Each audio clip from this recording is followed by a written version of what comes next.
Bonjour à tous, nous nous retrouvons pour un nouvel épisode de Jurassic News consacré au mois de novembre 2017. Donc, quelle news intéressante avons-nous eu ce mois-ci? Nous allons voir ça ensemble. Nous avons eu un mois relativement calme et c'est ce qu'a souligné cet utilisateur qui mentionne l'équipe du film que c'est très silencieux niveau actualité et aussi par rapport à la diffusion de la bande-annonce. Mais ce qu'a répondu Colin Trevorrow est intéressant. Cherish the silence, it's about to get loud. Et si mon accent anglais est pourri, la traduction de cette phrase veut dire « profitez du silence, ça va être bruyant ». Phrase plutôt intéressante qui ne peut qu'annoncer du très lourd. Aussi, la promotion du film commence petit à petit avec l'intervention de Chris Pratt et de Bryce Dallas Howard au Muséum d'Histoire Naturelle à Los Angeles. Et ce qu'on peut dire, c'est quand même sacrément classe de faire une photo scolaire avec Chris Pratt dessus. Toujours ce Chris Pratt et Bryce Dallas Howard, une photo affûtée où on les voit en pleine interview qui seront, je suis sûr, pour soit une émission télé ou soit pour les bonus du DVD Blu-ray du film. En parlant d'horreur, un internaute du nom de Kev2V1in a posté cette photo sur Instagram avec cette description. Hier soir, Juan Antonio Bayona, le réalisateur de Jurassic World Fallen Kingdom, m'a assuré qu'il y aurait plus de sang et moins de dépendance aux dinosaures en CGI. Encore une nouvelle interview qui annonce le grand retour des animatroniques dans la saga Jurassic Park. Une autre interview de l'actrice Daniela Pineda est sortie et ce qu'elle peut dire est quand même vachement intéressant. Déjà on peut la voir très excitée par rapport au film et aussi et surtout ce qu'elle dit. Elle parle du fait que Juan Antonio Bayona a parfaitement mélangé le côté horreur et le côté aventure dans le film. Et sérieusement les gars, regardez la vidéo, elle est vraiment très drôle à voir. Et aussi, le mercredi 22 novembre 2017 est sorti le premier teaser du film.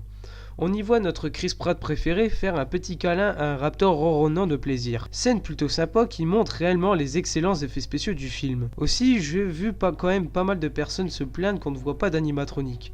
Sérieux les gars, vous pensez vraiment que dès la première bande-annonce vous verrez plein d'animatroniques? Concernant la réalisation, ça fait un peu documentaire ou reportage télé, donc on verra bien le résultat du film. Par la même occasion, je sortirai une vidéo très prochainement de ma petite théorie concernant ce petit raptor. Et pour continuer, le mardi 28 novembre est sortie une vidéo annonçant une bande-annonce du film le jeudi 30 novembre. Nouvelle qui ravira les fans, mais quelques heures plus tard, ce fut la douche froide. En effet, Universal a annoncé que c'était une erreur de leur part et que cette vidéo ne devait pas sortir cette semaine. Oui, vous avez très bien entendu, ils ont osé se tromper de date. C'est quoi ce bordel? Universal, tu voudrais quand même pas foirer la promotion de ton film quand même? Même sur un teaser, t'as quand même réussi à te louper. Ou bien ont-ils eu peur justement de la bande-annonce d'Avengers 3? Affaire à suivre donc.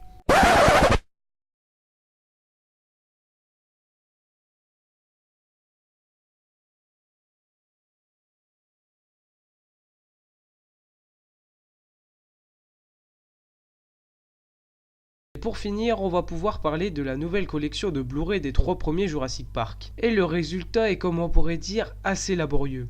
La première jaquette est absolument immonde, que ce soit par exemple le T-Rex. Déjà de 1 il est très mal positionné, il devrait de base être derrière le véhicule, et son design est juste immonde. Sérieusement, c'est quoi cette gueule? Le deuxième film est quant à lui mieux réussi, mais le logo n'est pas du tout celui du Monde Perdu. Celui-ci est beaucoup plus inspiré par Jurassic World. Ensuite, les stégosaures sont surdimensionnés.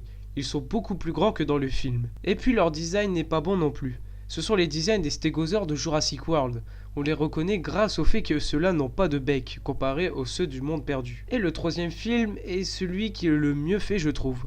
Malgré que Billy ne soit pas à son avantage sur la photo et le logo du film est super moche et il n'est pas du tout aussi adapté au film. Et bien voilà, cette vidéo va s'achever. Je sortirai une prochaine vidéo concernant mon analyse sur la prochaine bande-annonce de Jurassic World Fallen Kingdom quand elle sortira, donc d'ici quelques semaines encore. N'hésitez pas à donner vos théories et vos avis et on se retrouve à la prochaine. Allez, salut!